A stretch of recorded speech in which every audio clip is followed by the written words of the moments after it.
Secret Friends, unite!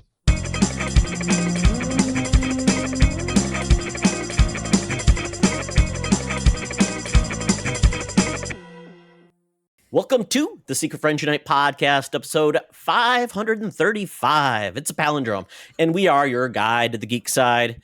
And this week, it's a week with no major releases, so we're going to have a little fun in the Thunderdome. But I am Todd Oxtra, joined by Charlie Carden, and let's just say blue the 90s are not back. Shirt week. We're both wearing blue shirts. I happen to be wearing the blue shirt of this is my son's small business. He's a taxidermist.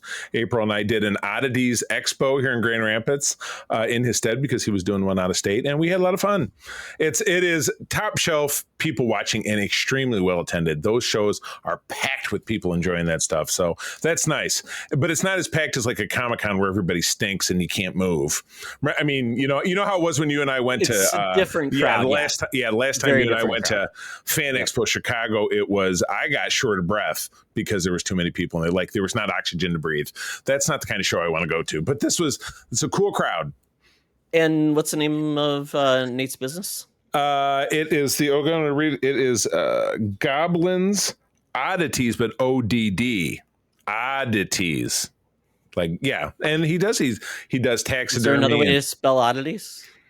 No, I take that back. It's Goblins Auditorium. Okay. Not auditorium. Yes, I there did. Yes, go. That makes sense. And if you're interested in what I'm talking about, you can find him on Instagram under that handle. Toss a link in the show notes. So yes, we will. No, I'm excited to help out. Tell them Charlie sent you, and you get a no % discount. Exactly. You get a kindly virtual high five. No, we went down to Cobo, which is now called something else in Detroit. Cobo is now called Huntington Place, and because the show was there last weekend, and got to see him in action. Also, my brother-in-law was down there with my niece. And it was turned around, there he was, because my niece is really into that stuff. We all got to hang out for a second, and then he said, I'm going to New Orleans to do this show, and so would you guys help me out with this one? And we did, and it was a good time. We had fun. So, excellent. But anyway, the shows are very fun. I believe one is coming to Minneapolis soon. I went to one many years ago. It was really cool. They do 50 shows a year in the US, and they do 3 shows in Australia, which is crazy. A lot of things to taxidermy there, Charlie. I think it's a Michigan-based company because I walked by the guy's vehicle in the parking garage, and it had the big logo. It was like one of the back window things that said Niles, Michigan. So I don't know. But anyway, it's super cool. Check it out. But anyway, not explicitly what we're here to talk about. We're here to talk about, as Todd said, the geek stuff that we always enjoy. And we have a new feature for you, as well as all the latest news and et cetera. But first and foremost, always love to give some love and respect to the wonderful people over on our Secret Friends Unite Patreon. If you visit patreon.com/Secret Friends Unite, exclusive programs, early shows, ad-free shows, exclusive Discord benefits, 7 days for free, half off your first month, and stay on board for as little as $2 a month in the future. What a savings for a ton of entertainment, like these fine folks, my buddy Derek Trevelyan, the figure dude, Francie, who does my wife's hair, Luke Lore, our buddy who is Mr. Xbox Expansion Pass, and my Uncle Tim. Also, John Sedorf, Brendan Myers, Corey and HD, Matthew Keel, my buddy Kurt Krug, who's my agent, helping me land all these great interviews over in our Patreon Spotlight. Tanya Lee, Chipotle Bear, Famous Seamus, Cam the Movie Man, Jay Newport 007, Prozac Man, a.k.a. Darth Prozac, and Freight Conductor. Todd has told me that the founders are from Tulsa, Oklahoma. So who's in Niles then? Maybe he's an agent. Maybe they have franchisees who run each individual show. It's a dude. I'm going to have to dig deeper. And then naturally, at the top shelf, our number one folks when it comes to the Patreon world is the exceptional Nias family. Sean, Stella, and Henry out there in the Twin Cities. We salute you. Again, patreon.com/Secret Friends Unite. Try us out for 7 days. I think you're going to want to stick around because there's a lot of fun content there that you'll find. All right. Well, Todd, you picked a cover this week that is near and dear to my heart because Charlie. This one has been in my collection in the past. Now, as very famously, I've had comic collections 3 times in my life. I had my childhood one, which I had to sell 15 years ago. I was down on my luck, needed the money to make ends meet. I started again several years later, got disenfranchised with it about 5 years ago, sold it all. And then recently I started again, and I collect old out of print comics, but I recognize this one. But what I don't really know is what the hell happens in it. So this is Marvel. Hey, Charlie, let's go.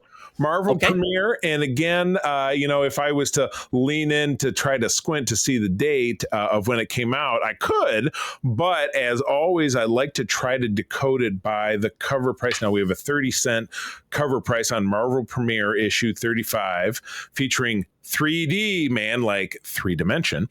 30-cent cover price is going to land it, and I'm going to go with 1978.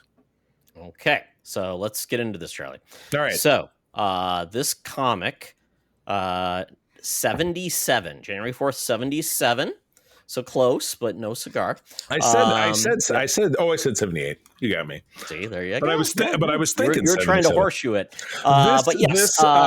This would have been out at almost the exact same time as the original Star Wars came out, because that came out Memorial Day weekend, 1977.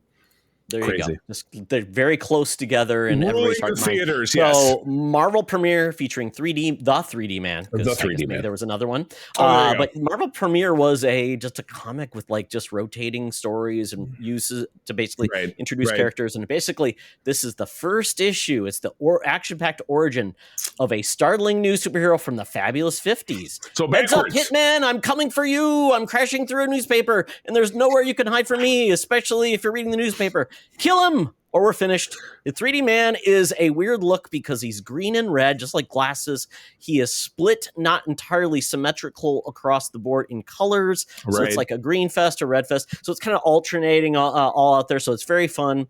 But Charlie, 3D Man, beyond this, you own this comic. So at this point, I want you to tell me what happened in this comic. I have owned it. I'll say it. I owned it in the past. I don't know that it's currently available for reading on Marvel Limited, for example. We'd have to look. It's possible, because there are some issues of Marvel Premiere that are available, but I don't have the foggiest, and I understand even less why this being introduced in 1977 is a character from the fabulous 1950s. So there's obviously context here. So I mean, educate me. What's the deal? I would love it if my link actually told me what happened in the book. It just tells me basically there's a lot of people mentioned in the book. But I will tell you, 3D Man, go to Wikipedia. So basically, this is interesting. So this was created by Roy Thomas and Jim Craig.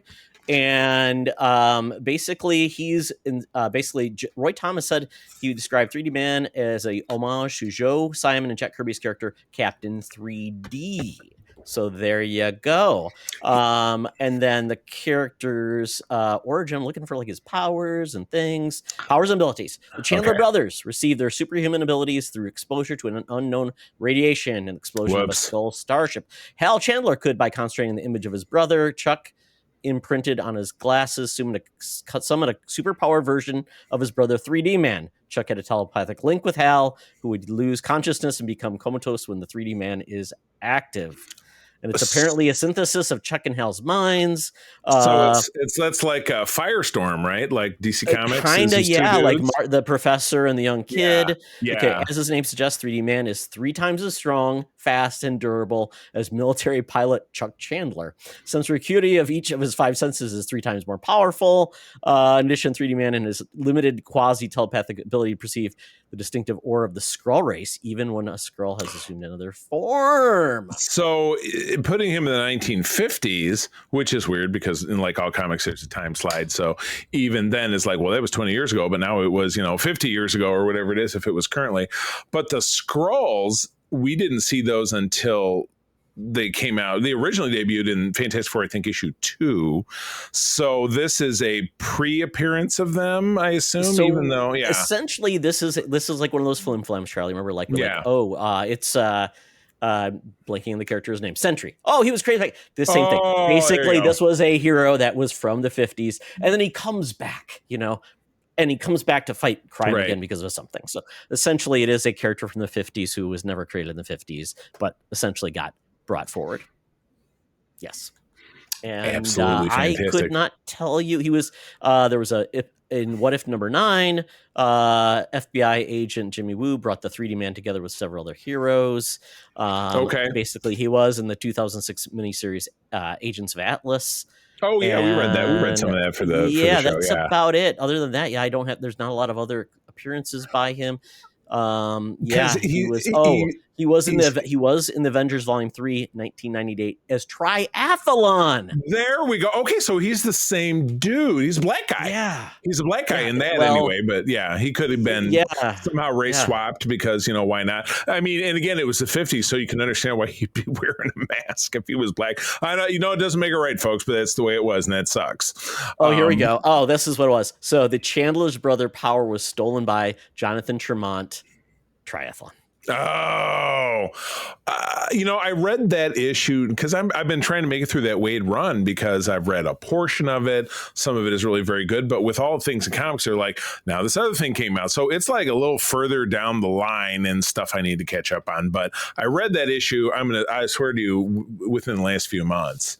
But I didn't, my thought that Triathlon Man, 3D Man, I remember this cover, but just didn't really remember anything else about it. So, yes, I'm curious if this is on Marvel Unlimited because I'll give this a crack. I'm interested, but if it's not, I'll have to hunt for it. And I mean, it might be in my comic collection. You know what? Let me take just the quickest of looks because I do have my list here. Let's have a look. Marvel Premiere. I do have this issue. I have issues 35 and 55. 55 is this whole story about Wonder Man. I own this. So I should go into my box. I should pull this up. That's you fantastic. should, Charlie, because you know what? Reading is fundamental, and you'll never know about 3D Man unless Did you say it was fundamental with the T? Fundamental.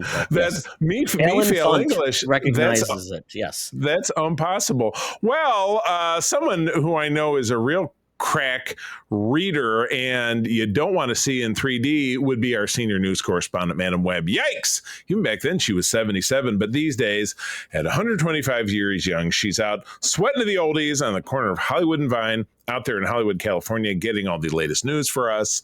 So let's check in right now.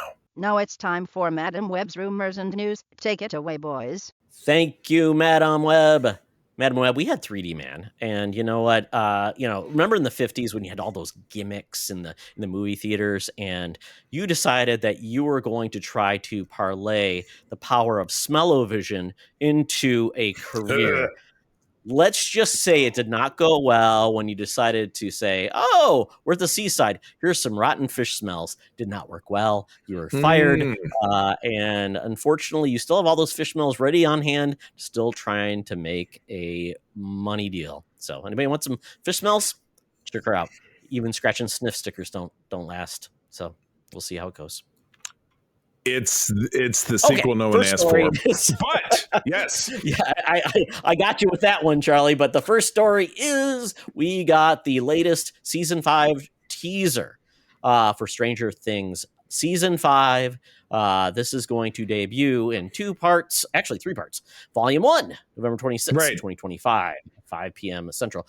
Volume 2, December 25th at 5 p.m. Pacific time. And the finale, December 31st, 2025 at 5 p.m. So basically we are getting 10 episodes. So we're going to get a 5-4-1.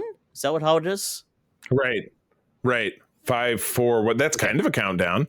That's 2/3 of a countdown. 4, 5, 1. I'm not 100% sure. This article from IGN doesn't definitely say it, but we did get all the episodes, names, and links, and they're going to be very long. We're talking movie length episodes. The shortest of which is 2 hours 10 minutes. The longest of which was the finale is the length of Endgame. It's over 3 hours.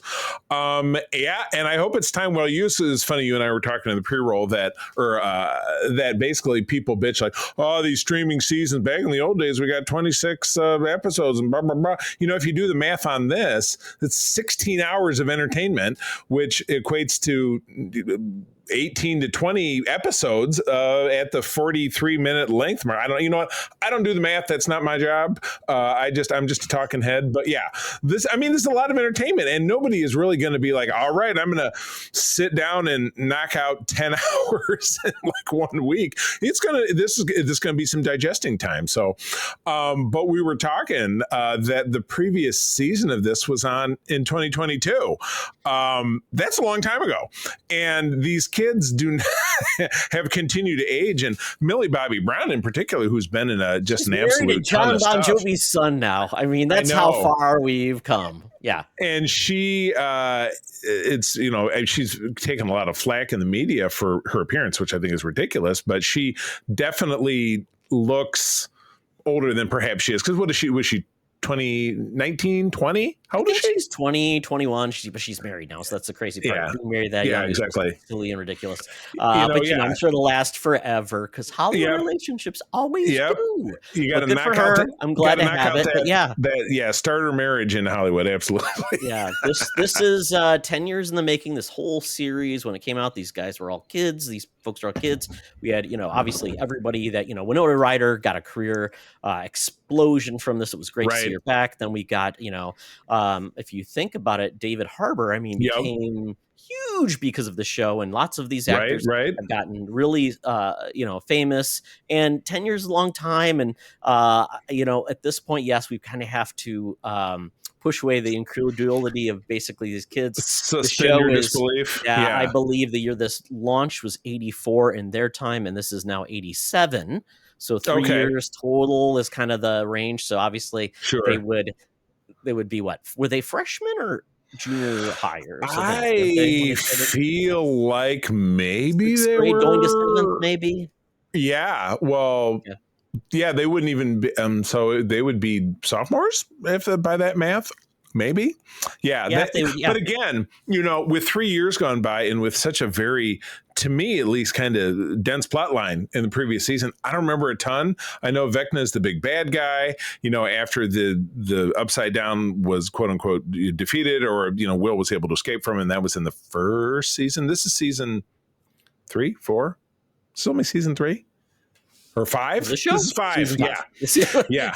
Yes. So I will give you the log line for this, Charlie. It says, scarred by the opening of the rifts, our heroes are united by a single goal, find and kill Vecna, but he has vanished. His whereabouts and plans unknown. As the anniversary of Will's disappearance approaches, so does a heavy, familiar dread.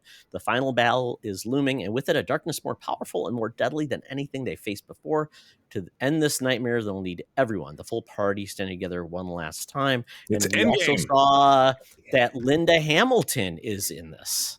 I posted a meme several days ago. They said, how effed up are things in, was it Hancock? What's the name of their town? Hampton? It's H something. Hamilton? No, whatever the name of the town, if they have to bring in Sarah Connor to clean up the mess. And she looks, if you look at Hawkins, there you go. Yeah. Which is, I believe, I work in Indiana. I believe it's a made up town, but regardless, it sounds like a very Midwestern town kind of name. But yeah, there's a picture of her at the bottom looking with kind of an 80s bouffant cop lady haircut and weapon drawn. Very Golden Girls. That's like Rue McClanahan. She's kicking ass. Blanche is out for booty and blood. Out for booty. Blood booty?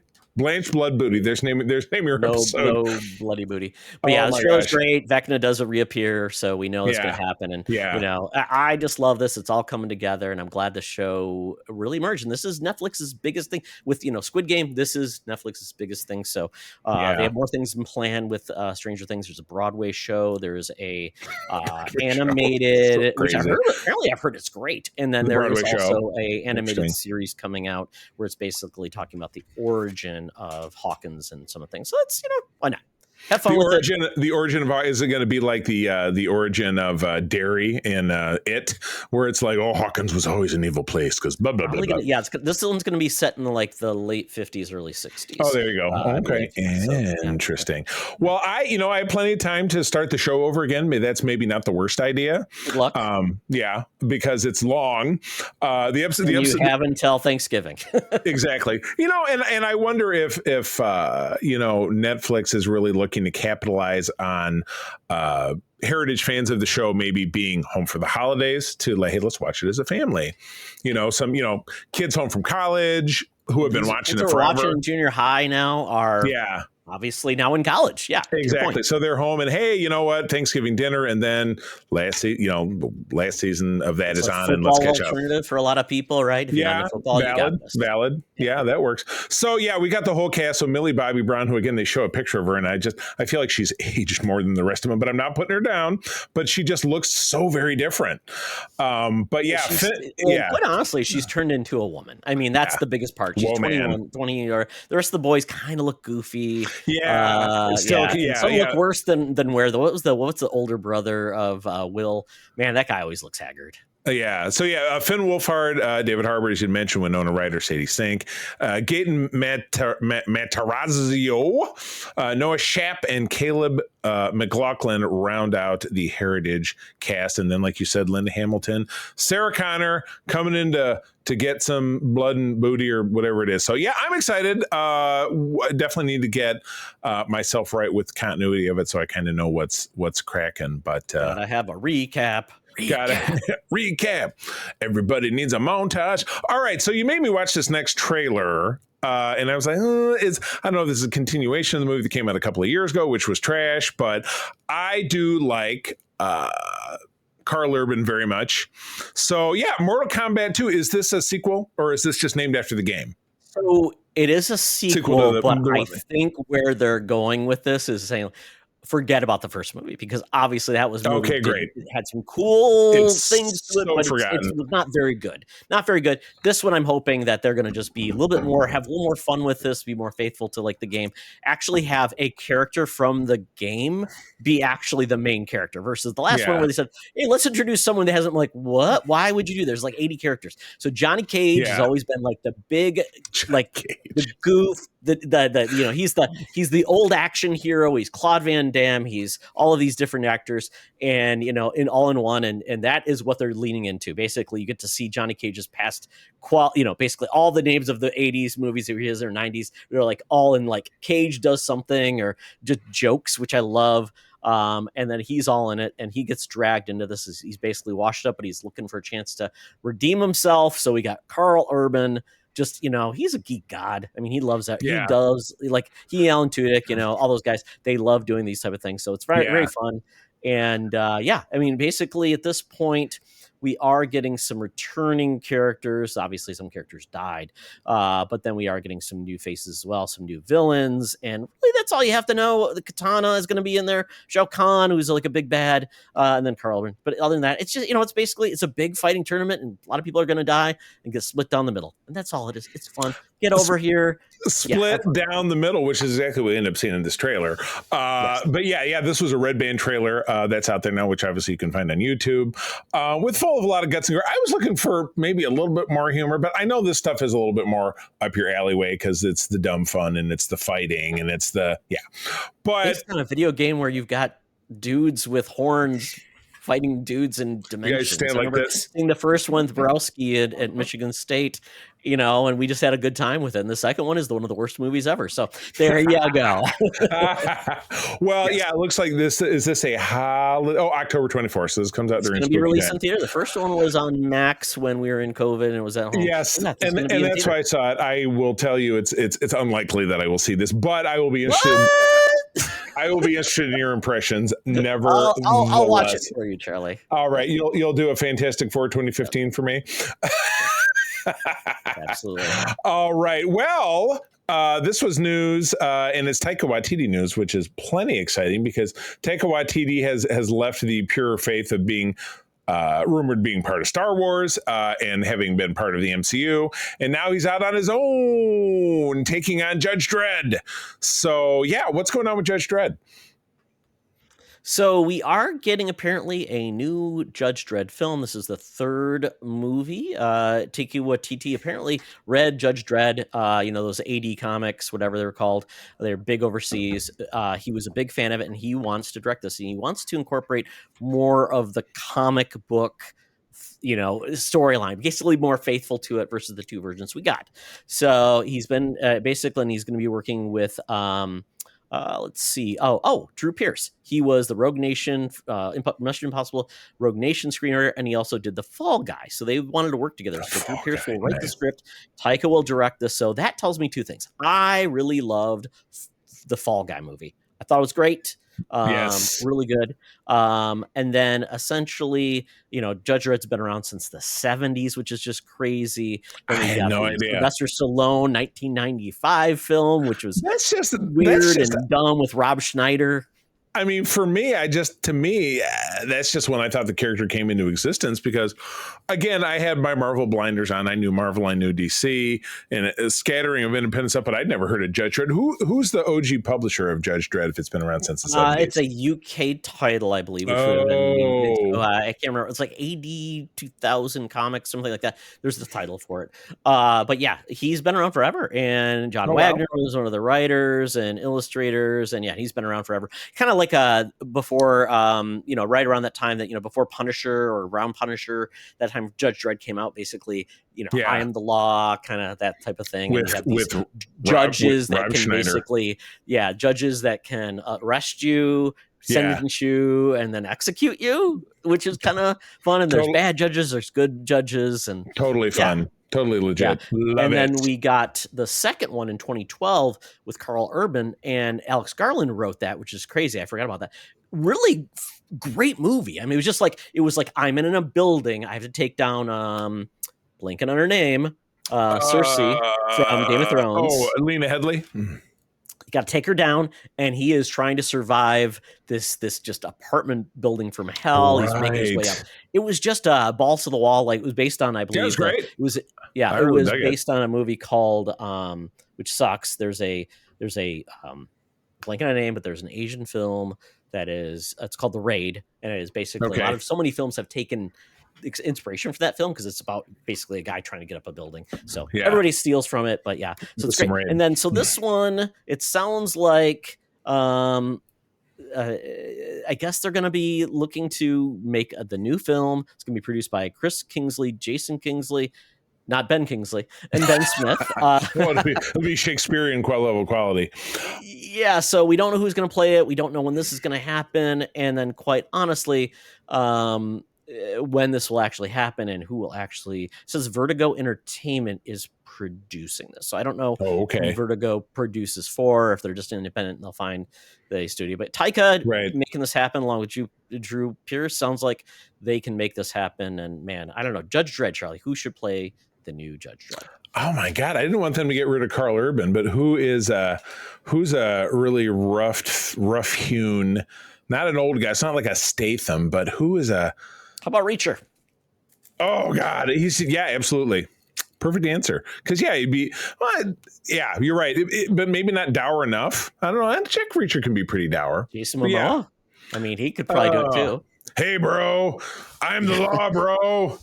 I'm trying to think of who's got that attitude that that you can cover up half your face for almost the whole film. Yeah, and just go, it, right? Yeah, just you have to emote with your lips emoting. Oh God, yeah, juicy red lips. Oh my goodness! Yes. All right, what else? I had the same window open twice. What happens next? Avengers. We are getting a new comic. It's from the Classic Age, and it's basically retro tinged with what they're saying. Basically, we're getting Alex Ross is back to the realm of the Fantastic Four with the release of his graphic. Oh, we saw that, the full circle. Sorry. Oh yeah, I'm just moving on. Yeah, that was great. Basically, based on that, this is very similar, and then we're going to get a similar version with Chip Kidd and Michael Cho doing a story for the Avengers called The Veracity Trap, the second entry in Iram's line of Marvel Arts releases. So we had Full Circle was the first one. This one's going to include Captain America, Iron Man, Thor, Wasp, Giant Man, and Hulk. Original lineup. The Earth's mightiest heroes go toe-to-toe with Loki as he summons a veritable monster mash of creatures from across the multiverse. The art is definitely in that feel of the 80s or the 60s art. Which is cool. Pop art. I love this. And essentially this is going to probably be like Full Circle, where it's going to be that bound, nice collection, one shot, which I think are great. I picked. The art looks amazing. It's got Fin Fang Foom Charlie. It's got I know. all these. I picked up my copy of that Fantastic Four at State of Comics, which is in Plymouth, Michigan. Great shop, great shop. It's funny looking at this lineup, and I'm just looking at the cover. This is the original team lineup plus Cap. But at the time Cap came along, the Hulk in like panel 3 of episode 2 was like, oh, fuck this, I'm out of here. And then he never came back. Maybe they got him back. Yeah. This is like, August 5th. Yeah. August 15th or August 5th. And this is a book I will probably just purchase physical just because when they do these books, they're great to display, put it on your shelf. Yeah. I love this. I love the fact that we can go back to specific times and have an art style and have like kind of like a not canon, or maybe they decided to make it canon, but it's kind of a nice look back. Yeah, I figure since I have the first one, I'm curious how they decided to involve the Hulk. It's funny looking at one of these. It's one of the rare panels where the Hulk has chest hair, which I think is weird because look, and his arms too. So it's like he's furry, which they did with Mark Ruffalo's Hulk a little bit, but that's kind of a weird touch. You know how like in old Jack comics, Curry liked his men Hulk wouldn't have nipples in old timey comics. I'm serious. It's just so weird. It's like, why the hell not? But nipples were hard to draw, Charlie. Sorry, I guess they only had so much drawing technology. Wait, I got it. Circle, dot, dot. No, that's the cootie shot. Okay, very different. Yeah, even Mario's got nipples now. It's great. Yeah, right. I would. You know what? If I was, and if I could go in there and pick it up, I would. But I mean, my travels don't take me to Detroit anymore. But I will see if one of my local comic shop guys has this because I would like to pick it up. That's very, very cool. Good deal. All right, rounding it up, staying in the Marvel world, sorta. We actually got some Spider-Man news this week that is not about Tom Holland, I'm assuming. Nope. We learned a little bit more about what are they up to? The return of the Sideways of the Spider something? Yeah, so here we've got basically the new updated times. These are basically all the Sony related Spider-Man projects.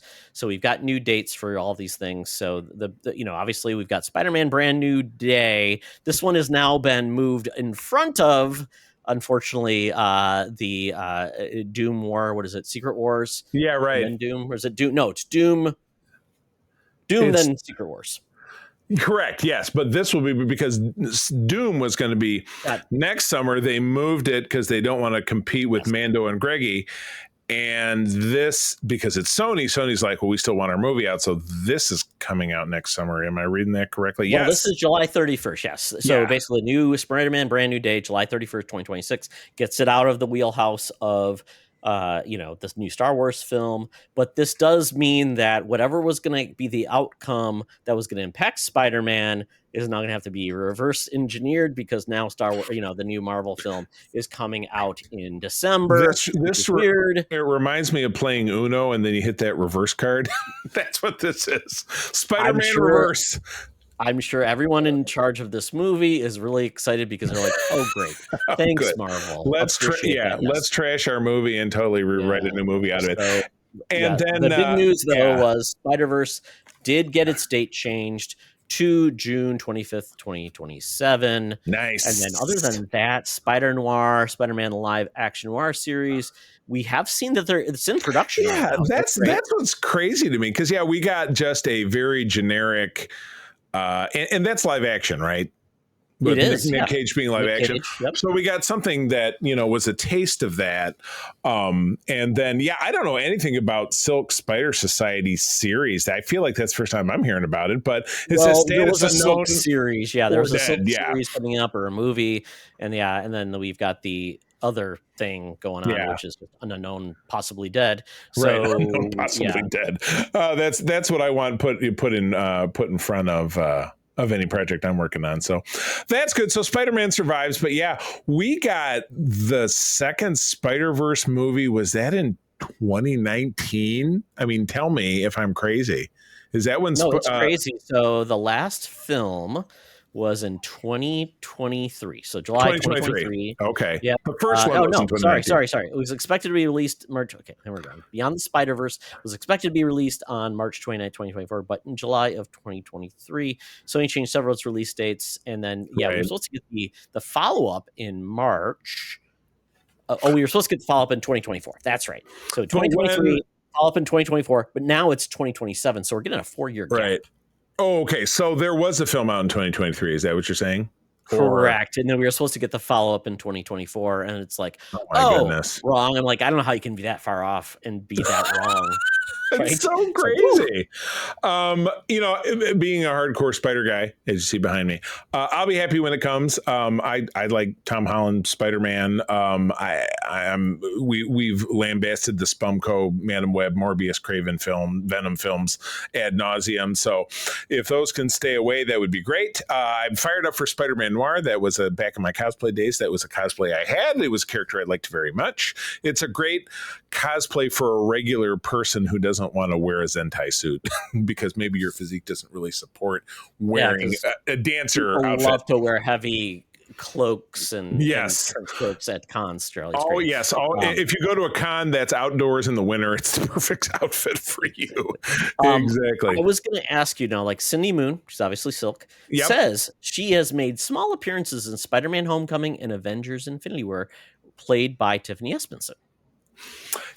Any of those appearances would have been super background, or they would have been deleted because there was no. We assume their role will be recast for this project. So that's interesting. I didn't know she was even mentioned that. So very much. Okay. Well, Cindy, I don't know if you're familiar with Silk's origin story, but she. Yes, you're familiar. She was at the same science demonstration, blah, blah, blah. Peter Parker got bit by the spider. It fell off. It landed on her foot or something, and it bit her too. So it was a 2-for-1. And then also Peter Parker went to high school with Jessica Jones, and then they were pals. So there you go. Famous people in school.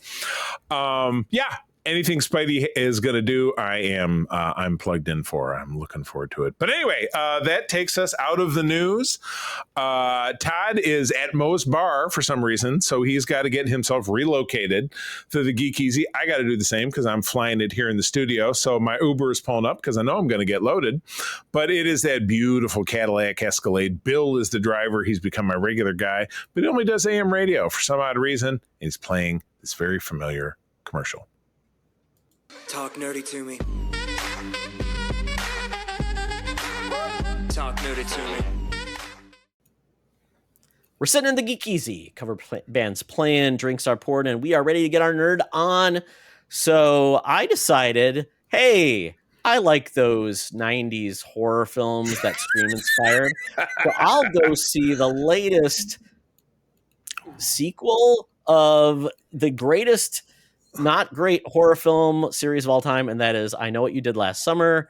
I'm calling it I Know What You Did Last Summer 25. 25. So basically, this series is all about. I believe the first movie was one of the House of Five, Party of Five girls. It was out in 97, and it's 97. Because it's set around the 4th of July. It's one of our 4th of July movies that actually, it was funny. When I went to go look for this past 4th of July, it wasn't on any streamer anymore. But when I look, I was looking at the movies just when I was sitting there during the slow time of the show this weekend, and it was on sale for like $8. So I bought it. So now it's part of our good for you. If you invested in the franchise, Charlie. Well, I'll just tell you, this was, Ryan Felipe, Sarah Michelle Gellar. We had Freddie Prinze Jr. and I'm blanking on not Nev Campbell, the other middle child. No, well, that's just the thing of the heritage. Whatever her name was from the heritage cast. Jennifer Love. That's what it is. There were 4 cast members, and this article I read, the headline was bitching about the heritage cast. There were 4 cast members. 2 of them died in the movie, so there's only 2 heritage cast members that are even there. They're still bitching about it. Correct. Well, and then there was a sequel. So so basically the first movie, 2 died. So Ryan Felipe, Sarah Michelle Gellar died, and then the second film was basically Jennifer Love Hewitt and her college roommate Brandy went to the Caribbean, and once again, the Gorton fishermen tracked him down. So we are now fast forwarding to 2025, assuming it is 2025 in the movie. But basically, we get to see these kids who are not in high school; they're actually in post-college, and they're getting together for a basically an engagement party. This is very rich people in the same town of South Harbor, and apparently no one remembers what happened. Wasn't it Southport? Is it South Harbor? I think It's a Southport, North Carolina. So they're there. So Right. basically now it's like, it looks like, I guess you'd call it, what is it? Not the Hamptons. What is the very expensive It's the place? you think of Cape Cod, which no, that's in Yeah, Massachusetts. kind of. Yeah, where the celebrities. Cape Yeah. Cape Hatteras is the one in North Carolina. Cape Hatteras. Yeah. That's the so, and it's funny Outer because Banks. it's near Cape Fear, which they even have there. So essentially, they get together, these friends. They're getting together, and they decided to, let's go hang out at our favorite place to see fireworks, which is on a really twisty highway. On a cliff. Yes, and we're gonna watch it on this twisty highway, and then one of the bohunks is gonna be funny, drink, smoke pot, whatever, and then hang out in the middle of this stretchy highway where it curves. And of course, he's an idiot. Someone, basically tries to miss him. Ends up this truck. They try to save the dude, and then unfortunately the truck falls, and we don't know what happened to the guy, but they want to get out of there because several of them are very wealthy people, and they don't want to get their crap. So not all of them agree to not say anything, and that is kind of the premise. And then, of course, people start dying, Charlie. I will say Jennifer Love. Are you serious? So the two originals do show up. They do have a part in this. So there's some interesting deaths, nothing that's too great. A lot of just not good people. Most of the characters you don't like. That's the thing. I didn't like any of the characters. So it's like, I'm not rooting for you to live. So that's a bad sign. That's not good. You can't propel the plot that way. Yes, there is one cameo I enjoyed quite a bit. And there is one post-credit scene, so stay to the end. But man, I will not spoil it, but I will say the payoff of, who did it, how it was done.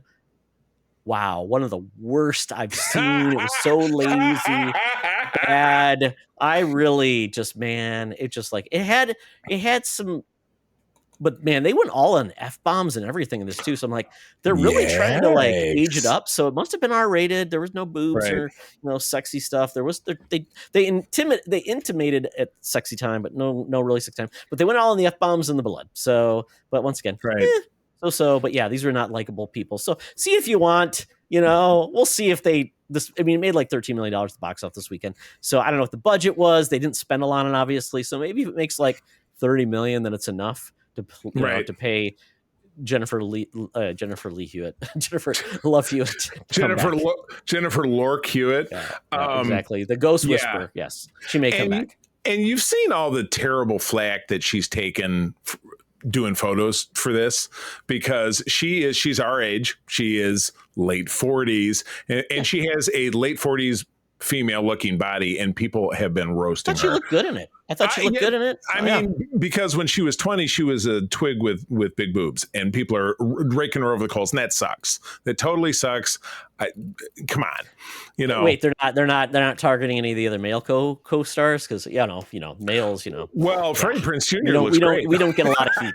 We don't get a lot of heat for looking our age. Yeah, so, that's unless you're like one of those people that get like Kenny Rogers and his cosmetic surgery. Wow, he looked bad. To get cosmetic beard surgery, have extra layers put on the beard. As we all say, look in the mirror first and then shut your hole. It's okay. We get mad if people have bad plastic surgery. We get mad if they don't. So what you gonna do? Yeah. I would say skip to plastic surgery altogether and just look like a human being. So you know what? To Jennifer Lee Hewitt, or do what you want, and it's okay. And you know what?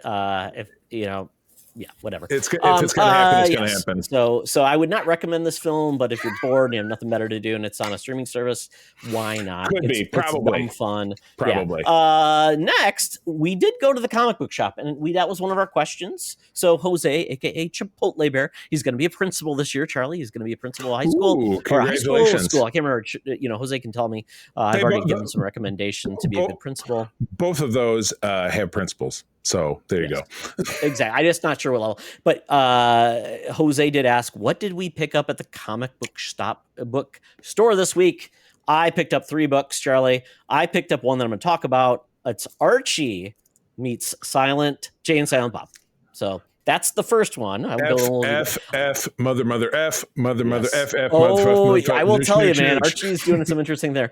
Then I got Giant Size X-Men #1. This is essentially where Kamala Khan is having adventures with different team members. I love this. It's an Art Adams cover. I'm all in. It's basically the all new, all different X-Men cast. Love it to pieces. And then our new comic book shop, they are getting a lot of different books from different publishers. This one's from Massive, and they have a book called Detective Kaiju, and just a lot of fun. Basically, it's this detective. He's a kaiju, and he's a detective. So it looks very fun. It's an alternate cover that's black and white. So I'm very excited for that. Now I know you had some things, so if you want to just say really quickly what you got, and then you can talk about those. Super quick. Love my comic shops as I do. I'm a digital reader just by the nature of my travels. So some regular subscriptions I read the latest issue of Star Trek Lower Decks, which has the character Tendi being pursued to repay student loans from a Ferengi, which is a weird plot line worth checking out. The latest issue of G.I. Joe, the Energon Universe Variety, has the Baroness, who's a member of the G.I. Joe team, and CoverGirl, who is her teammate, being stalked by Raptor and Major Blood. Major Blood is out for revenge. Raptor, love it. But the Raptor in this is akin to, and again, the figure they made is from the same mold, basically the Vulture, the version of the Vulture from the Tom Holland Spider-Man, played by Michael Keaton. And Major Blood, who lost an eye to the Baroness in an earlier issue, so he's out for. Okay, makes sense. He's got the eye patch. Or is he missing another eye, so he's blind? He's got 2 eye patches. That doesn't work very well. Okay. Raptor is his emotional support raptor. Exactly. Tell me where to go. And then I'll kill them all, those Joes. The last thing I read, and this is now volume 3 of Marvel's modern incarnation of Star Wars, this is being written by Alex Segura, who is going to be an upcoming interview that we're going to have on Spotlight a couple of months from now. But this has now these are taking place after Return of the Jedi, so it's kind of the answer to Todd's prayers. We do have Han Solo. He's got a cool new outfit. He has a new jacket. He has a white. I think it's a whole jacket instead of a vest.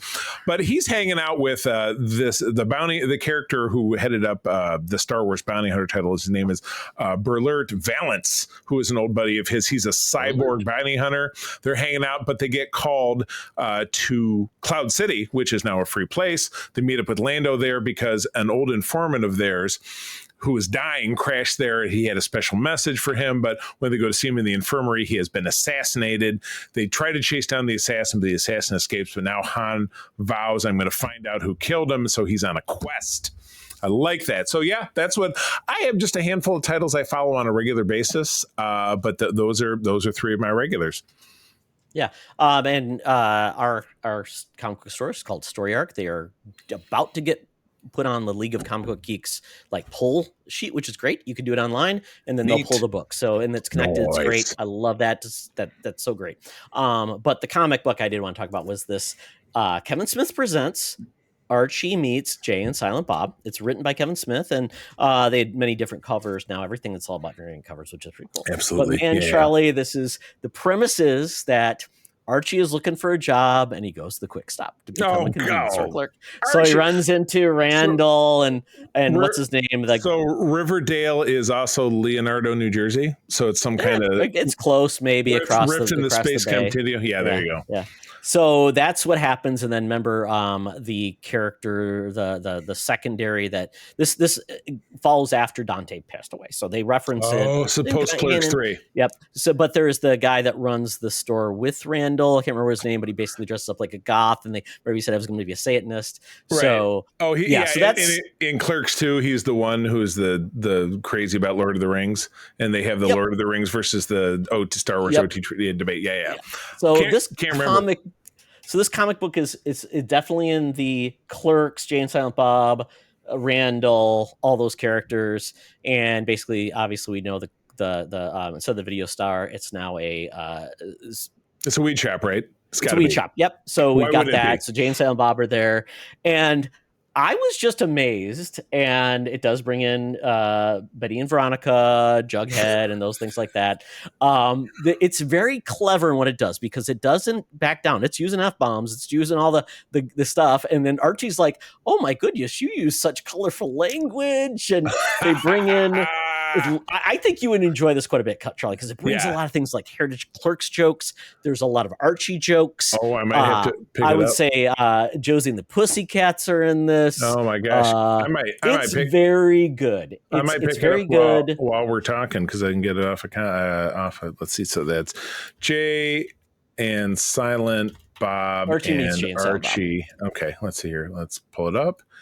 And available on Kindle for included with my. This just come out and it's free. It's free on Kindle. Is it? Read for free. Okay, well, check it out there then. Yeah.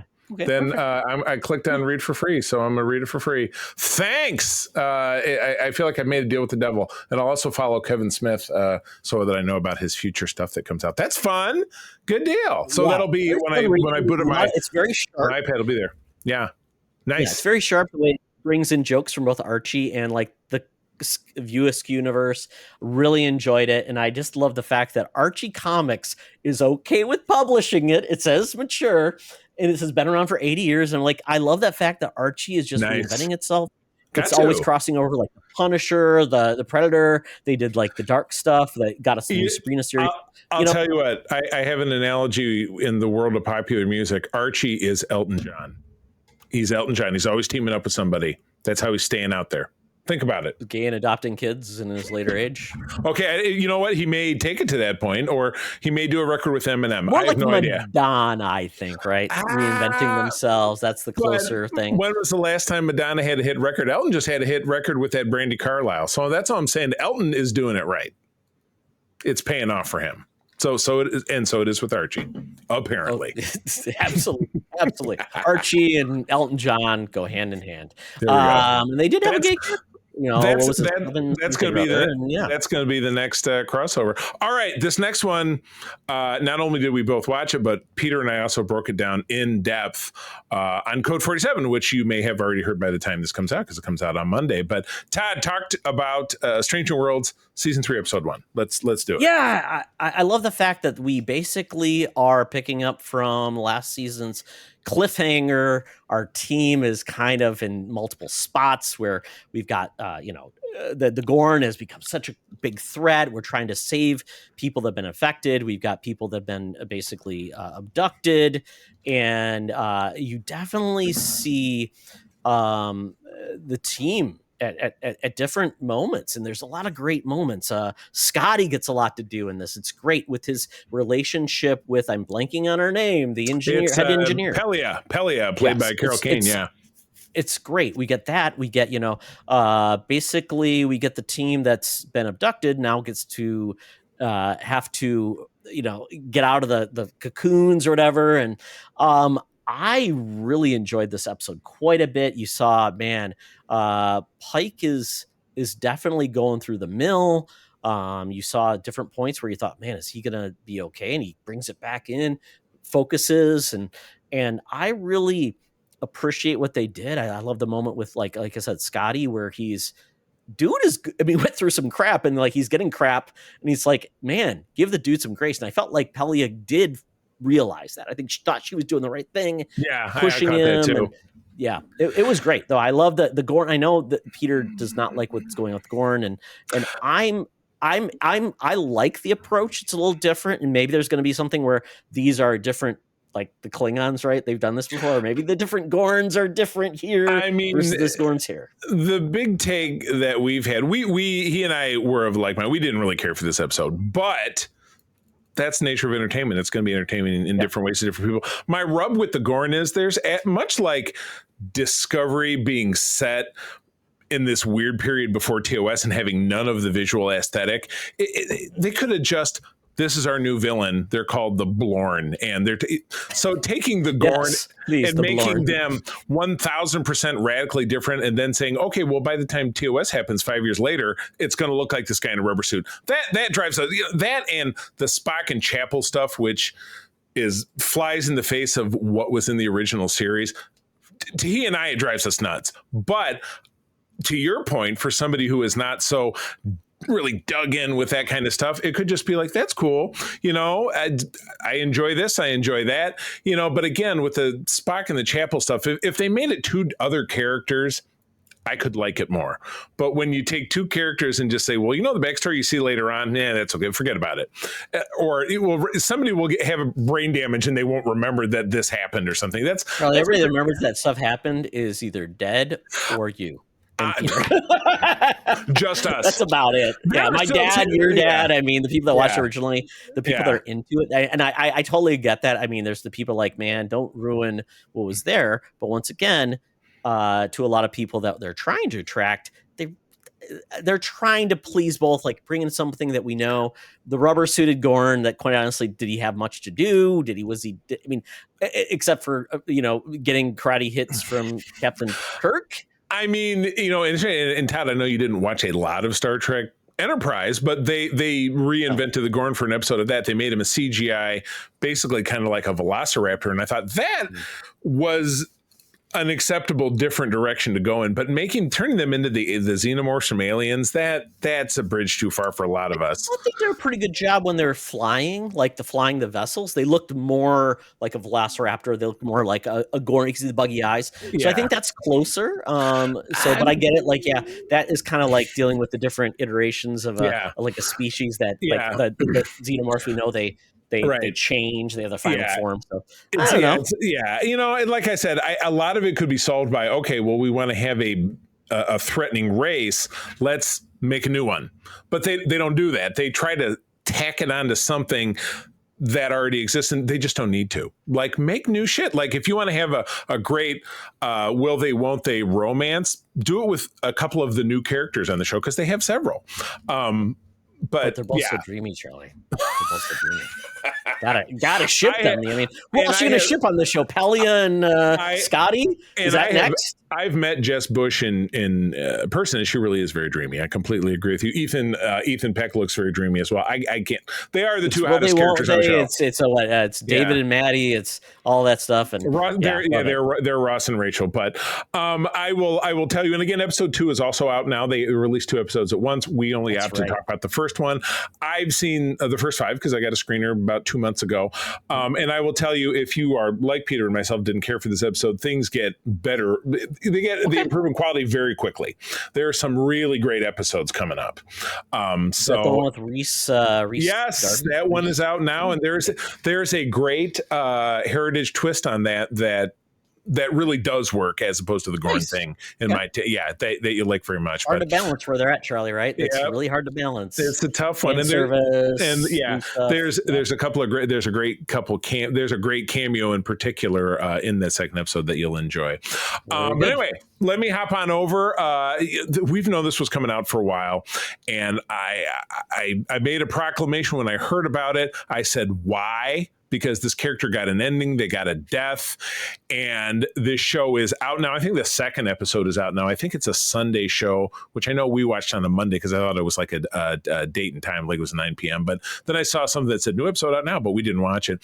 But Dexter is back again in a sequel to the Dexter, not the prequel that was out recently, but a sequel to the... Hey, I'm taking notes here. Okay. What? This is a sequel to the Legacy sequel that picked up... He faked his death at the end of the series. He appears in a... Didn't he do that before on a boat? He drove off on a boat, and then he drove into a hurricane, and... Then you see him in South America or something. Oh, did Glenn Powell save him in Twisters? Oh, that's what happened. Then he killed Glenn Powell and ate his bones. So I'm just kidding. So in this Legacy sequel, he's like in a town in upstate New York and blah blah blah. But then another serial comes, and then his adult son shows up. His adult son it also has the serial killer urges. So Dexter is trying to educate him in how to be a safe serial killer and only kill people who need it. But in the end of it, the son kills him, or at least that's what we think. Safe killing. Practice safe killing. Yes, always wear a condom. Wait, his son killed Dexter? That was the end of the previous series. So Dexter was dead. Then they bring this series back, and he's in a coma, but he recovers. So he wasn't dead. So then he's found that his son has gone Wait, into so how did he die? I just want to know. Did he die like shot. beheaded and then like we Nope, transplanted his head on a new body? it is not Futurama. He's not head in a jar in a robot body. No, his son shot him, but he lived. Oh.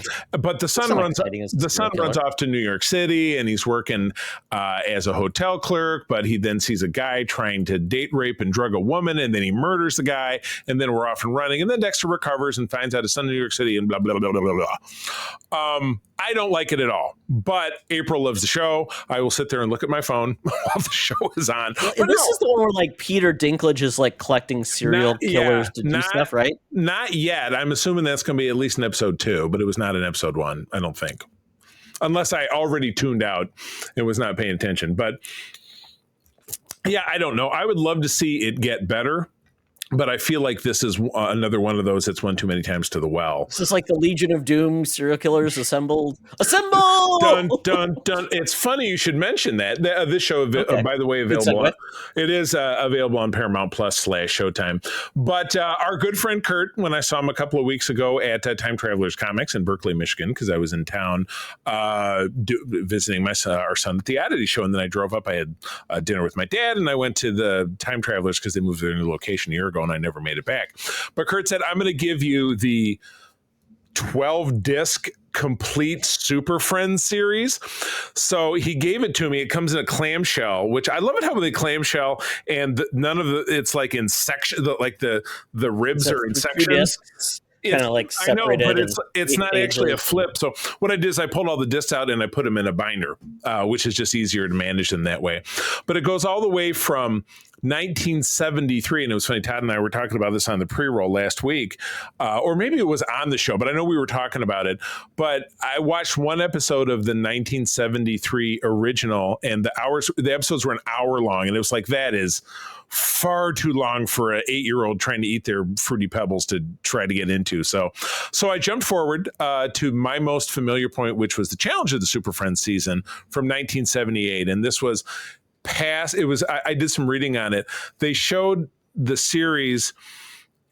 They showed an hour of it, but it was 2 different segments. The first segment had the Wonder Twins, which I skipped, and then the second segment had no Wonder Twins, but it did have all the super racist members of the Super Friends: Apache Chief, Black Vulcan, the Asian one whose name I'm forgetting. Was it Tornado? Like Asian Tornado. Samurai. There you go. Sorry, that was probably sounding racist too. So I watched that entire disc, and it was not bad. It was not bad because it did employ a lot of the like science fiction-y, hey, we're in space and we gotta stop this. That was the non-Legion. Was that the Legion of Doom? And this was the Legion of Doom. So it was funny because the Legion of Doom, at first it was in a swamp somewhere, and then eventually they said it's a swamp in Florida or Texas or something. So like they told you where it was at. So yeah, I love the Legion of Doom. Crazy lineup. Luther obviously as the lead villain, but we got Gorilla Grodd, Grundy, Bizarro, Cheetah, Toyman, Brainiac, Sinestro, Giganta. Yes, Giganta. And then, a good, and then a good core. It was funny because they're going back and forth calling them the Super Friends, yet the title of the show calls them the Justice League. So they're but they're in the Hall of Justice, which has been put into live action in the new Superman movie, which I'm super psyched about. The Union Station from, is it Cincinnati? It's a real place. Cleveland? One of the two. One of those C-named Ohio towns. I was psyched about that. And then at Kurt's recommendation, I jumped forward to watch a portion of the final season. I think I only watched one episode, but in 1985, the show, which was then Saturday morning and in competition with shows like Transformers, G.I. Joe, Mask, was called I wanted to get this right, the Superpowers Team Galactic Guardians. It brought in Ernie Hudson to voice Cyborg, which I thought was nuts. Wonder Woman at this point was voiced by the same woman who was Scarlet on G.I. Joe, because I'm like, I know that voice, and I looked it up. And the adventures become more fantastical because they're fighting Darkseid, who we, of course, saw in the Justice League movie. I believe Firestorm was in that show. Yep. Yeah. Yeah. So and it was it was the toy line was out at that point too. Exactly correct. Yeah. But yeah, that was a death rattle. But yeah, the Super Friends was on for, I'd have to be looking at it, but putting together like 6 or 7 different iterations was on for 80 episodes, maybe more. I know you look like you're looking it up. Sometimes Adam West was the voice, and then he was at that point. Adam West was Ward, same thing too. No. Robin was always Casey Kasem. They never did bring in really? Ward. Okay. Yeah. Okay. So anyway, I find it highly enjoyable. Can I sit through all these episodes? Not a chance. I gave it a little sample, and then they'll probably go away, and maybe someday I'll feel differently. Well, there's one episode you have to watch. It's called The Fairy Tale of Doom, Charlie. Okay. And it is episode. Well, this of which it would be our episode hour 13, 1978, and this is the Challenge of the Super Friends. So it's basically episode 13, 14. It might have been one of the ones. And again, I have them on in the background when I'm working, so I'm kind of paying attention. What's the plot line? Got Captain Nemo, Jules Verne, Alice, the White Rabbit, Gulliver. Yes, it's all over the place. Yes, yeah, because they're trapped in fairy tales. I did. That was one. You're absolutely correct. Good. That was the that other one where it's basically Frankenstein's story, where it's Wonder Woman, Batman, and Superman get together, and they make. Oh, gotcha. They make it. That sounds like the Devil's Three-Way, without a doubt. But anyway, those are available on disc from Amazon, for example, or on video on demand. They're available for purchase, but not currently streaming, which is why I had to watch it this way. So, all right, finally, I had been waiting for this. I have been a fan of this particular musical artist since I was probably 13 years old. But over on HBO Max, and I'd heard about this a little while back, there's a 2-part of 2 hours each. Part 1 is out now. Part 2 will be out this upcoming Friday if you're listening to this one's come out. But it's a documentary about Billy Joel called And So It Goes, which is one of the more famous songs from later in his career. But, documenting his life from basically a Long Island hooligan from Hicksville, New York, to one of the most popular recording artists of all time. And it's not, most of it is kind of a sad story, because he prefaces it. He's sitting at his piano at his home on Long Island, Sag Harbor, with his boat, the Downeaster Alexa, parked outside on the water. And he's the same age as my dad, but he looks about 20 years older, because he's had a lifetime of substance abuse and drinking, and it shows.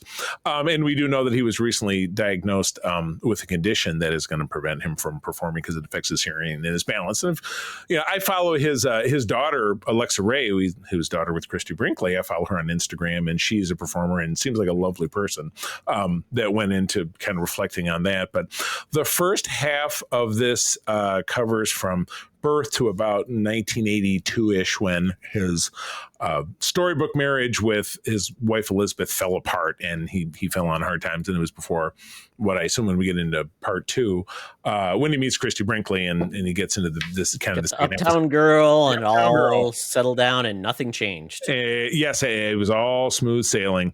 But it's a fascinating story of a guy who just continues to kind of fail forward into success by, as he says very famously, sitting at the piano at the beginning of it, he says, I've made every mistake, and my mistakes were I define myself because I've screwed up nearly everything I've ever done. But yeah, it's whether you're a fan of his music or not, probably easier if you're a fan of his music, because I was toe tapping and singing along the entire time, because I'm pretty well versed in the entirety of his catalog, so I know all his songs, love listening to it. But it is an interesting story. Todd, where do you land with Billy Joel? Casual fan, not a fan, big fan? He's great. There's certain songs I care less about, others I really do. Good Night, Good Night Saigon. Oh, yes. Yeah, a great song, brings me back to when I was in ROTC. We use it because obviously they're, but great, bottle, was it Scenes from New York Restaurant? Oh God, yeah, they're great. Yeah, some great ones. The more like We Didn't Start the Fire, Uptown Girl, it's like the Rolling Stones Start Me Up. Done, yeah, just stuff that's done to death. Yeah, no, I totally understand. The more radio friendly stuff is less my interest. Yeah. Less compelling. So, but anyway, yeah, it's on HBO now. HBO Max now. Highly recommend. Part 1 is out now. Part 2 is out this upcoming Friday. So, yeah. All right. Well, that jams us out of the Geek Easy. I have my phone out with my Air Qantas app. We've got to get ourselves to the land down under. Hologram Tina and the mutants are waiting for us with Todd's shiny new game called Who Said That? Let's do it. Welcome to another edition of Thunderdome! Thank you, Tina. The mutants have been gathered for a topic or a game to be entertained. And this week, we're playing a new game. I decided, you know what? One of the things we always love to do is like quote movies and things like that. So I said, let's do a game called Who Said That? So I have selected TV and movie quotes. So Charlie and I will go back and forth and trying to guess who said it. And, if you know and we're looking at the source material, not necessarily if you know the character, if you do great, or if you know the actor. So that's really source material, the thing. And if you know the character, great, you're awesome. And then basically to help ourselves through this, each of us will get one guess per quote, and that's it, to basically make sure we don't hit here for 5 years and go, oh my goodness, what is that? So there we go. I'm going to kick this off. And by the way, folks, in the future, if you have a area of quotes you'd like us to go over, whether it's comic books or other media, let us know. But we're going to kick this off. This one's very broad, nothing specific, but it's going to be TV and movies. So Charlie, you're first. I'm going to start with TV. Okay. Quote is, we have got to go back, Kate. That's from Lost, and it's Jack. Yeah, there you go. You got it. Yeah, there you go. Hard. You got a point. Ooh. Okay, that's TV. You got the point. Toss me a softball to get things rolling. All right, I'll give you one. I'm not going to ask you if what you said is what I think you said, because I know what you just said.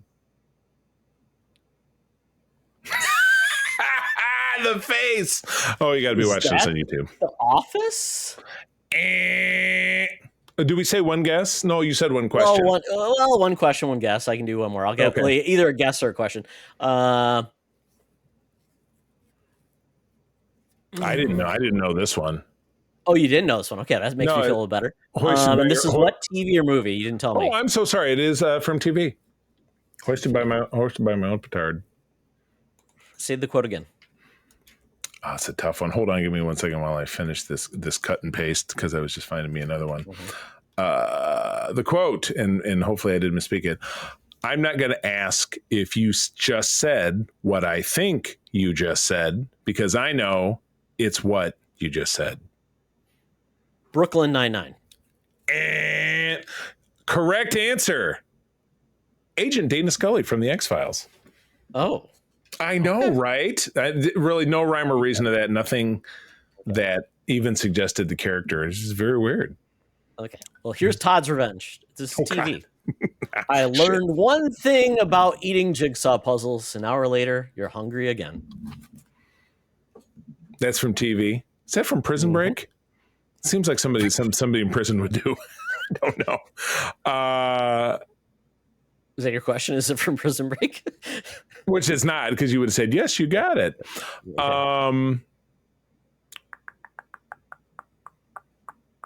Got one question. Who else would say such a crazy thing? Who would eat? Oh, God. Is that from like The Last Man on Earth? Like Will Forte? No. Wrong. Oh, okay. What is it then? One more. No, that was my second. It's from Alf. There you go, Alf. Yeah. There you go, Alf. Okay, I got another TV one for you. You got to know the rules before you can break them. Otherwise, it's no fun. Is it on your list too? Is it The Wire? No, but it's a good guess. So we decided two. Is it Miami Vice? Yes, very good. Sonny Crockett. That guy was Sonny was. That was Don Johnson. But the guy who was Tubbs, he never did anything else career wise. I don't feel like I ever saw him in it. Bad made for DVD movies. Yeah. Oh, gotcha. Made for VHS. Ian Michael Thomas. No, that's not right. Thomas Michael Ian. He's a guy. Had a jury curl. It was very cool. Hey, Crockett. That's a show that I didn't watch it when I was growing up. So I tell you, man, I watched like a YouTube thing on Miami Vice. All the different actors they had on that show. Oh, it's totally nuts. It's crazy. It's crazy. Phil Collins and Glenn Fry of the Eagles. Yeah, were and both Sheena characters. Easton. She was in love with Don Johnson. It was great. I mean, weren't we all? Okay, here we go. Charlie. Another TV quote. Didn't you just get me? No, I got you. All right, go ahead. Yes, I guessed. Yes. So here you go. Our first assignment is a documentary. They're like real movies, but with ugly people. Well, it's not The Office because you never see the documentary crew. Boy, I have no clue. That's from TV or movies? TV. Yep. Well, I'm going to have to say The Office because that's what that show was, but it's probably not it. Well, our guess. I guess it doesn't matter. You already wasted your Is guess, it Modern Family? Nope. It's Okay. Community. Oh, that adds up. Here's another TV one for you. Is it short? Geography is Destiny. This is TV. Geography is Destiny. Is this a drama? Yes. I don't know if it's a show you watch, but maybe you watch it and you tell me. Is it Yellowstone? It is not. The correct answer is it's Jack Ryan from Tom Clancy's Jack Ryan, the one with I have not seen any of that. Krasinski. Yeah, no, April enjoyed it and it didn't really click with me, so I think she went on to watch it without me. So, all right, you're up. Okay, this is my last TV quote. The rest will all be movies. Okay. So Charlie, here we go. Either this kid has a light bulb up his butt or his colon has a great idea. Oh, that's from Scrubs. There you go. Do you know who said it for bonus points? That was Dr. Cox, wasn't it? Very good. I thought that was a There we fun go. one. I know. 'Cause I tried to agree. pick stuff I thought you might have watched. Right. Oh, well, Yes. I did the exact opposite. I grabbed things willy-nilly. Thank you for appreciating me. You're very welcome. It says a movie quote. Which would be worse, to live as a monster or die as a good man? The Hulk? Which Hulk? Doesn't matter because it's not from the Hulk. Not from the nice. Hulk. Is it The Dark Knight? No, I mean, no, but they essentially said the same thing. Yeah, but this is actually exactly. from 2010's Shutter Island with Leo. Well, which I hadn't seen. So Oh, it's a good. movie I know of Good. and need to see. Big old yeah, twist at the end, as I recall. Yeah, Martin Scorsese, was this a Scorsese film too? I believe so because the two of them are joined at the hip. So yeah. Okay, here All you go, Charlie. It's your first movie quote. I drink your milkshake. I drink it up. That's a movie I haven't seen, but that's No Country for Old Men. Is that the name of the movie? No. No. Boy, shit. It's the old milk man drinking movie. I thought that was the name. It's not No Country for Old Men. I swear that was the name of the movie. That was Javier Bardem, where he's got Yeah. the bad bowl cut and Shit. tries to kill people and says flipping coins. Yeah. I swear that was No Country for Old Men is what the thing you described is, or the quote? Yes, that is Javier Bardem, but this is not the quote. He did not drink milkshakes. I drink your milkshake. I don't know the name of the movie. You got me. There will be blood. Daniel Day-Lewis Oh, playing oil tycoon Edward Dennehy. And of course, oil tycoonery is the subject of Landman. Okay, Yeah. I'm going to segue back to a one from TV. Family can see you anytime, but a one night stand only happens one night. Oh. This is TV. Yes. Golden Girls. It's Blanche. Yes. Who you mentioned earlier in the episode. Very nice. I love a good Blanche. I love a good quote. The Golden Girls is so quotable. I mean, it's such a I good know. show. Yeah. It's like The Simpsons. We need a Golden Girls Next Generation. We need to figure out who's going to be in that, Charlie. It's a good one. Oh my We should God. we got to figure out an episode. We have nothing to do. We're going to just fan cast like The Golden next Girls. generations of shows, right? Next generations. Put it down for like a month from now. Yeah, well, we have nothing. Yeah, going because on. things So are real yeah. quiet in August. Go Yeah. to the so- next generation. All right. We're gonna call it that way. There we go. All right. Okay. All right. Next movie quote. Sorry. It was beauty killed the beast.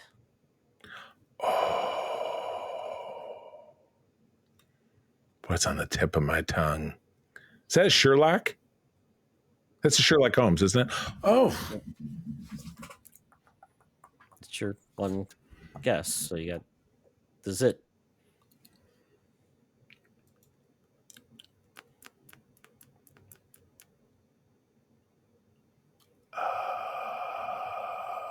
is that like, is it Data Sherlock Holmes from Star Trek? I don't know. It's a Come on. movie. It's a movie. I don't know. This is going to kill me when you tell me. Unless the TNG crossover with King Kong, this was from the original King Kong when he died. Oh, Faye Dunaway and Faye Ray, not Faye Dunaway. And it was also from the probably the Simpsons one. That's Probably. the one where Homer is a King Kong. Yes. All right, another TV one, and this was a quote that, even though I'm familiar with the show, was not one that jumped out at me. It's human nature to come together. TV movie? What was this again? It's a TV show, regular show. Oh boy. Comedy? No. Okay. Shoot. Drama. I'm gonna say Dallas. Something like J.R. Ewing would say. That is, but You it's the anti J.R. Ewing Rick Grimes from The Walking Dead. Oh, Yeah, I know. I thought that. Yeah, I didn't pick the quote out myself. So, all right. we're doing great. We're doing great. Yes. It's Doing a great. good. Oh, well, that's the whole point. It's a good game. Yeah, if I had a little more structure, I probably would have given you a couple Yeah, more we'll have to softballs. figure out like maybe a little bit Yeah. more constrained because these are very broad. You know, Very I brought broad. King Kong, which is from like 33, 1992. We're all over the board. We're talking things. Okay, so my next quote from the movies is, "Gentlemen, you can't fight in here. This is the war room." Oh, that's easy. That's from Dr. Strangelove, right? Yes, you got it, George I C. love Scott. Movie that Great line. I've never Absolute great line. actually seen, but I know the quote. It's a weird movie where George C. Scott thinks everyone's trying to, they're trying to put things in the water. The Russians are putting things in our water to basically turn us, make sure we can't breed. So, Oh, very good. And it didn't work. But Yes. sometimes I think it'd be great if it worked a little bit. MAGA. Well, here's a quote. It's from a cinema. Well, I don't want to survive. I want to live. cinema.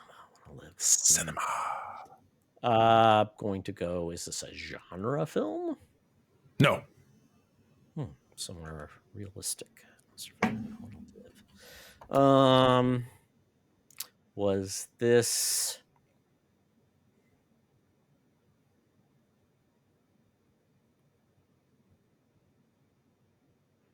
Chirp, chirp, chirp, chirp. Yeah. I'm going to say, what's that movie, Jack Nicholson, where he's dating Helen Hunt? As good as it gets. Yeah, is that it? Nope. And that's it. This is from, you're right, this is very broad. This is from 12 Years a Slave from 2013. Oh, yeah. wow. Yeah. Great flick. Yeah, we're Great going all flick. over the place here. We're going like, You're right. Yep. Well, that's next? what happens when you have No, reins. No reins. was it, No training wheels. Gigolo? What is it? What's the guy's name? The Gigolo movie? Male Gigolo?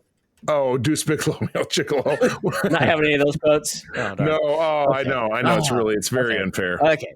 Well, hopefully you get this one, Charlie. Another movie. I'm having an old friend for dinner. Oh my gosh, that is from the Silence of the Lambs. Absolutely. There you go. Well, I'll toss you a softball here because this is from one of your favorite programs. You don't have to look tall to stand tall. My favorite programs? Yeah, absolutely. Oh, Game of Thrones. Yes, you got it. I was thinking about it. I'm like, oh, yeah. Because normally it's the I drink and know things. Yeah, exactly. Well, yeah, right. That's what one of the sources you had was just the lamest, most generic quotes that any moron would be like, "Oh, that's funny." If you're if you're a moron and think things are funny. Ooh, okay. I want to see what we got to go here. Okay, here we go. So I think we're at. Let's see. Let me just count up these: 1, 2, 3, 4, 5, 6, 7, 8. We have 2 more. So I have. Okay, Charlie, I'm going to ask you one. So I have 3. So I'm going to ask you for the last 2. I want to guess you 1, 2, or 3. Would you like 1, 2, or 3 as your next? 2. I don't know. Great. So here you go. It's another movie. What is this? A center for ants? How can we expect it to teach children to learn how to read if they can't even fit inside the building? I consider this one as well. That is Ben Stiller from Zoolander. Correct. Okay. Nice. All right. Movie quote. I'm just one stomach flew away from my goal weight. Yes, I love this movie. It is bitchiness at its best. That is The Devil Wears Prada. Yes, from Was 2006. that was the assistant, or was it actually the editor who said that? I don't know. This does not attribute that, but yeah, that movie came out in 06, almost 20 Very years good ago. movie. Dang, dang, Yeah, dang. he's talking about making a sequel, which is kind of Right. crazy. And if you like something like that, I loved Ugly Betty. Very Ugly, similar. ugly, Very good show. ugly, ugly better. Ugly Betty. Yeah, Ugly Betty. Okay, Charlie, you have 1 or 3 as your next guess. We'll go with number 1. Okay, here we go. This is a movie. What we've got here is a failure to communicate. It's a movie that very familiar with. Not sure if I've ever actually sat down and watched it. 1973's Deliverance. Ned Beatty. Oh, you're right. Okay, well, I get a second one because my second guess is Smokey and the Bandit from 1978. No. Oh, come Who said on. that? No, did Jackie Gleason said that? Yeah, didn't he? Some bitch. So much. All right, what is it then? No, this is a great movie. And actually, I recommended everyone to watch this movie. Just a great acting piece. Just so you know, this is Cool Hand Luke. Southern Martin. I love this movie to pieces. It's such a classic film because it's not a big movie, but it is just a great acting piece. Oh my god, so good. So Charlie, yes, that's where we ended. Do you want the other one I was going to ask you? I have one more. Did we both do 10? That's 10. I could ask you the other one if you're done, but you. Well, I've got one more. So this one goes up to 11. That's the name of the episode. Boom. I am on a curiosity with this TV. I am on a curiosity voyage, and I need my paddles to travel. These books, they are my paddles. Oh God. Shoot. Is this a comedy? No. I think I know what it is. I just can't say it. You can't say it. Can't take that guess. I'm going to guess